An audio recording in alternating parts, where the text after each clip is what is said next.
ನಾನೇ ಕಂಡ ಕನಸು ಅಂತ ಒಂದು ಸಾಂಗ್ ನೋಡಿದೆ, ತುಂಬಾನೇ ಚೆನ್ನಾಗಿ ಬಂದಿದೆ. ಅಜ್ನೀಶ್ ಅವ್ರ ಮ್ಯೂಸಿಕ್ ತುಂಬಾ ಚೆನ್ನಾಗಿದೆ, ಲಿರಿಕ್ಸ್ ತುಂಬಾ ಚೆನ್ನಾಗಿದೆ.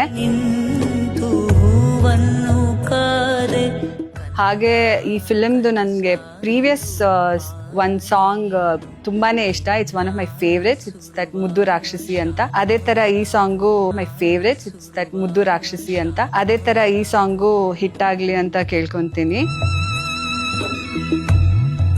ಹಾಗೆ ಧನ್ವೀರ್ ಅವ್ರದ್ದು ಇದು 4th ಮೂವಿ. ಅವ್ರ ಪ್ರೀವಿಯಸ್ ಮೂವಿಯಲ್ಲಿ ಎಲ್ಲ ಒಂದೊಂದು ಬೇರೆ ವಿಭಿನ್ನವಾಗಿ ಮಾಡಿದ್ದಾರೆ. ಈ ಫಿಲಮಲ್ಲೂ ಹಾಗೆ ವಿಭಿನ್ನತೆ ಇರುತ್ತೆ ಅಂತ ಅನ್ಕೊಂಡಿದ್ದೀನಿ. ಆ್ಯಂಡ್ ಅವರಿಗೆ ಒಳ್ಳೇದಾಗಲಿ, ಇಡೀ ಚಿತ್ರತಂಡಕ್ಕೆ ಒಳ್ಳೇದಾಗಲಿ.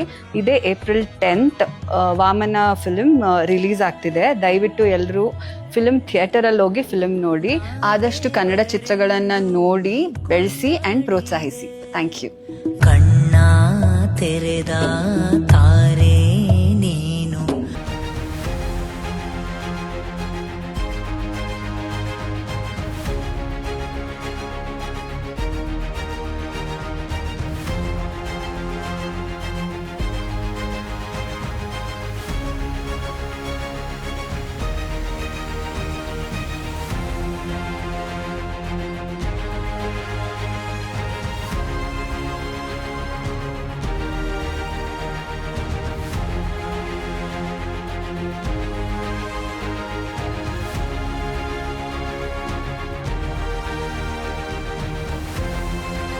ನಾನೇ ಕಂಡ ಕನಸು ಅಂತ ಒಂದು ಸಾಂಗ್ ನೋಡಿದೆ, ತುಂಬಾನೇ ಚೆನ್ನಾಗಿ ಬಂದಿದೆ. ಅಜ್ನೀಶ್ ಅವ್ರ ಮ್ಯೂಸಿಕ್ ತುಂಬಾ ಚೆನ್ನಾಗಿದೆ, ಲಿರಿಕ್ಸ್ ತುಂಬಾ ಚೆನ್ನಾಗಿದೆ.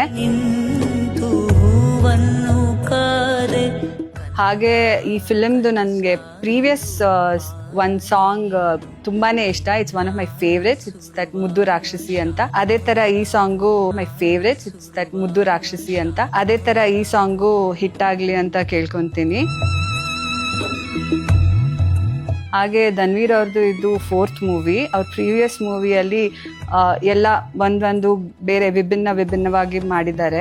ಈ ಫಿಲಮಲ್ಲೂ ಹಾಗೆ ವಿಭಿನ್ನತೆ ಇರುತ್ತೆ ಅಂತ ಅನ್ಕೊಂಡಿದ್ದೀನಿ. ಆ್ಯಂಡ್ ಅವರಿಗೆ ಒಳ್ಳೇದಾಗಲಿ, ಇಡೀ ಚಿತ್ರತಂಡಕ್ಕೆ ಒಳ್ಳೇದಾಗಲಿ. ಇದೇ April 10th Vamana film release ಆಗ್ತಿದೆ. ದಯವಿಟ್ಟು ಎಲ್ಲರೂ ಫಿಲ್ಮ್ ಥಿಯೇಟರಲ್ಲಿ ಹೋಗಿ ಫಿಲ್ಮ್ ನೋಡಿ. ಆದಷ್ಟು ಕನ್ನಡ ಚಿತ್ರಗಳನ್ನು ನೋಡಿ ಬೆಳೆಸಿ ಆ್ಯಂಡ್ ಪ್ರೋತ್ಸಾಹಿಸಿ. Thank you. ತೆರೆದ